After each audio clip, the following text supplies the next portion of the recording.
Hi everyone, hope you're well. Banange school has started. Yeah.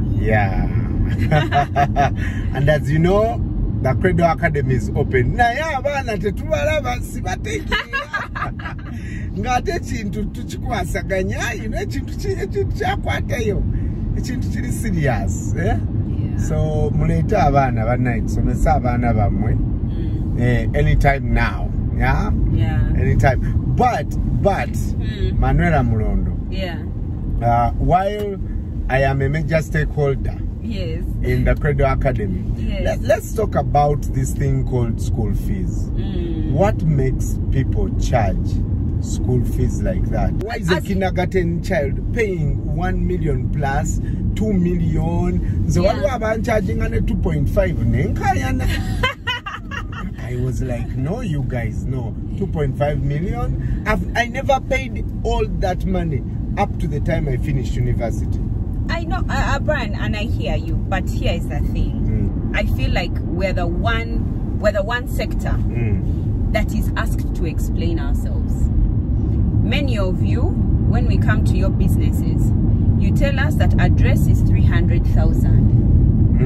And we pay. We don't ask you, break it down. Transport from where? From where to where? Then after material. Then material. It's brought from Dubai. From Dubai. What? Then the plane, then taxes. No. They tell you address is 300,000 Uganda. They tell you a gown. A bridal gown. A bridal gown is 5 million and people pay. But when it comes to education, but you see, a bridal gown is a one-time purchase, Manuela. I'm not going to be married every week. No, you're not. Yeah, but your dress of 300,000, your shoe of 100,000. I don't buy shoes every day. No, and even this one, you're not paying school fees every day. That 1 million you've talked about, Brian. 1 million, 1.5. How much is that per month? 500,000. No, divide it by 4, because remember there's a time when you're on holiday but teachers are still being paid. Let's say it's 1.6 million.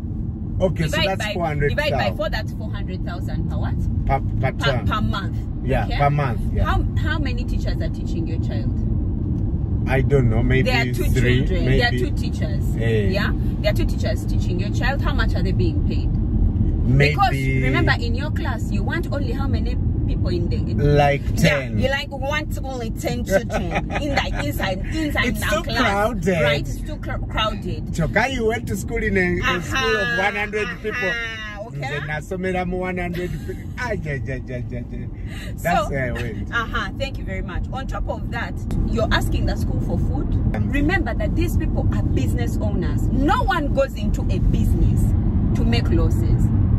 Are we right? They are business owners first. Yes, they are business owners, they are educationists and business owners. No, their education is first and then they are business owners. It has to make sense. Passion doesn't. No, it doesn't put food on your table. The decisions we make for our children are largely informed by how we are raised. That's true. You know, on the Mighty Breakfast, we did a topic and we asked people, how much did you pay as a what? Growing up in school. And people told us, you know, shocking amounts. Now, for a parent who paid at the most 500,000, and maybe at university they paid 1.5 million, for them to hear that a kindergarten has asked for 2.5 million, you know, 3 million, some of them go up to 4 million, and the people are put in newspapers for non-payment. Of course, why do you go to where you can't afford? But it's so crazy that a child can pay that money. Let's be honest, Brian. When you're being asked as Mr. Mulondo to MC an event, you'll charge 3 million shillings. And you're charging us 3 million. You're charging $1.10 million. Don't disrespect the trend. 5 million. I'm not like a school. So that same person Who has recruited you, Mr. Mulondo, for the wedding? Right. Yes, they're calling it. You're calling it a one-off, but remember, your wedding dress is a one-off. Your dress which you wear every day is a one-off. The one of 300,000 while you're inside the bank. Yeah. Your shoes of 100,000 are also a one-off. Your everything of yours is a one-off, but it's not cheap either, right? But when it comes to this thing called school fees, all of a sudden, all of us complain. You rise up, right? So let me ask this same person who has all of these one-off big expenses, when they are told for 4 months pay school fees of 300,000 or 400,000, you go all up in arms. Meanwhile, that teacher who is teaching your child is the one that's will get your child ready for the future. Remember, this teacher is teaching your child to one day be an engineer, to get the money that you want. This teacher is not teaching your child to be a doctor, to the one who they will be in the future. That's the one who's doing it now. Yeah. In fact, I think teachers need to rise up and say, no, you parents are where you were because we taught you. So you paid us 49,000 of school fees. Right now, when you pass by your teacher, you find your teacher is in the same condition as you left her 10 years ago. And they don't grow. Meanwhile, you have grown. You are in a bima. How unfair can you be that you are in a bima, you're in a Benz, you're in a Watka? Your teacher who put you where you are can barely afford food because the school fees you paid was so little.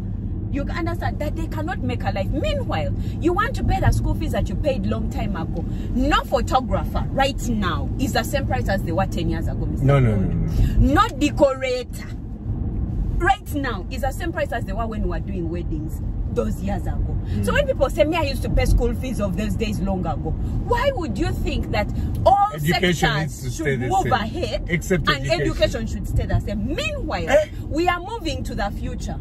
Your child is competing with a child in Japan. Massachusetts. Your child is competing with a child in Massachusetts. Your child is competing with a child in China. And in St. Massachusetts. Massachusetts. Huh? I got it. I got it, baby. Massachusetts? I got it, baby. Okay, got my Massachusetts. Got my Masse. You saw me Gamano. You saw me Gamano. Massachusetts. Massachusetts.